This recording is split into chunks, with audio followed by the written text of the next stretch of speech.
Sim.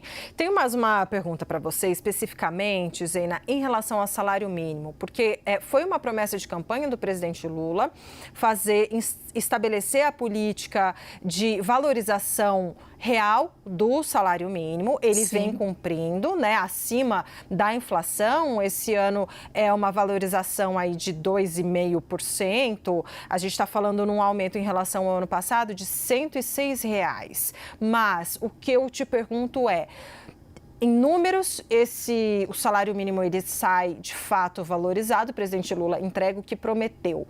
Mas o salário que o trabalhador pega e aí quando ele vai comprar, o poder de compra dele, quer dizer, ele está tendo de fato, ele está podendo comprar mais?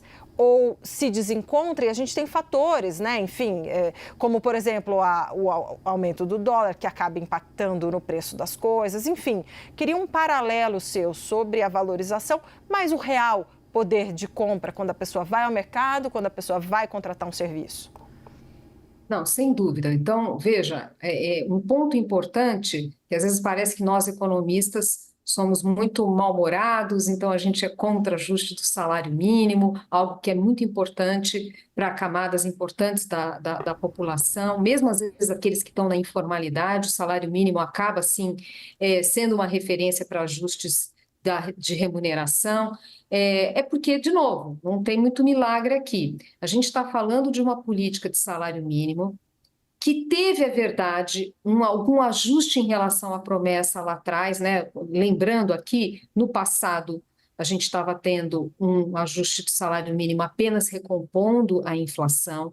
Aí o presidente Lula chega e fala: não, eu vou também corrigir pela inflação e pelo crescimento do PIB.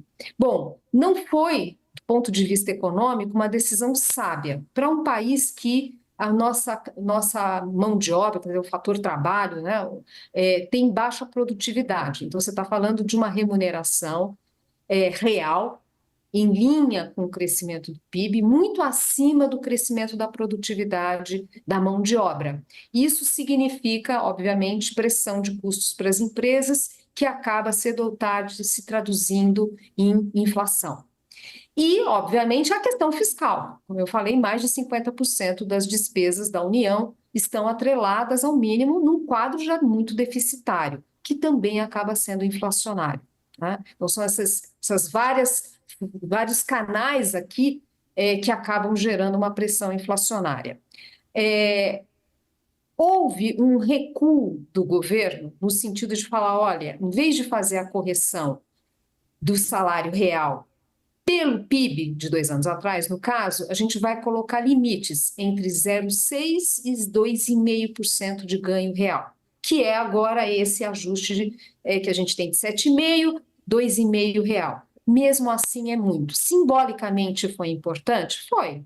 Claro que foi, porque de alguma forma é o governo reconhecendo um erro, um equívoco, mas uma correção que ainda é tímida, que a gente está falando de um ajuste em termos reais muito forte para a nossa capacidade. Até se fosse o caso de termos hoje um salário mínimo muito defasado, que foi, por exemplo, né, lá atrás a gente tinha um salário mínimo muito defasado, o governo Fernando Henrique começou a recomposição, o governo Lula lá atrás acelerou, porque tinha mesmo que ter essa correção. Não é o caso agora. Então, para as condições do país, não é um valor baixo, para as condições de produtividade e tal. Então, o fato é que uma hora isso gera inflação.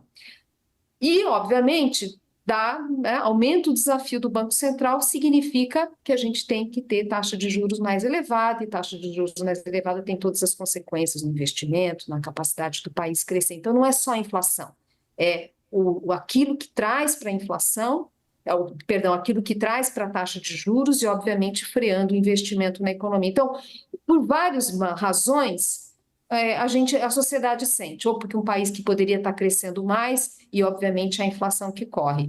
Então, é isso, quer dizer, seria muito importante a gente ter ajustes mais compatíveis com a nossa realidade. Não adianta forçar a mão, falar, não, olha, vamos resolver aqui, vamos melhorar a distribuição de renda do país, ajustar o salário mínimo de forma mais forte.